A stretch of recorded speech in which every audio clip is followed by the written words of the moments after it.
Hello বন্ধুরা, আজ আমি দেখাবো তোমাদের ঘাস। এই যে অজানা হাইব্রিড ঘাসের কথা বলেছিলাম, এই সেই ঘাস। এই দেখেন সেই ঘাস আমি কেটে নিয়ে যাচ্ছি। এরকমভাবে প্রত্যেকটা দিন আমাকে কাটতে হয়, না কাটলে আবার প্রচুর বড় হয়ে যায়। আর প্রচুর বড় হয়ে গেলে বহুত সমস্যা হয়, মানে সমস্যা বলতে রাস্তাতে যেতে খুব অসুবিধা হয়। তাই আমাকে বাধ্য হয়ে একটু ছোটোতেই কেটে নিতে হয়, কচি কচি থাকা অবস্থাতেই কেটে নিতে হয়। আর কেটে না নিলে কী হবে জানেন তো, মানে প্রচুর এই বড় লম্বা চওড়া হয়ে গেলে তখন আর সেই গাড়িতে করে নিজে থেকে চারিপাশে ঠেকবে। ওই জন্যই ছোটোই ছোটোই কেটে নিই, যাতে অসুবিধাটা না হয়।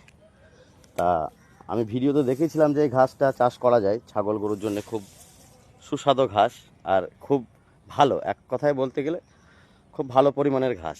তা আপনারা যদি এই ঘাসের কেউ চাষ করতে চান অথবা লাগাতে চান, তাহলে আমাকে বলতে পারেন, আমার সাথে কন্ট্যাক্ট করতে পারেন। আইডিতে কন্ট্যাক্ট নাম্বার দেওয়া আছে, ওখান থেকে ফোন করতে পারেন কিংবা মেসেঞ্জারে লক করতে পারেন। এই হচ্ছে ঘাস, আমি আপনাদের ঘাসটা দেখিয়ে দিই।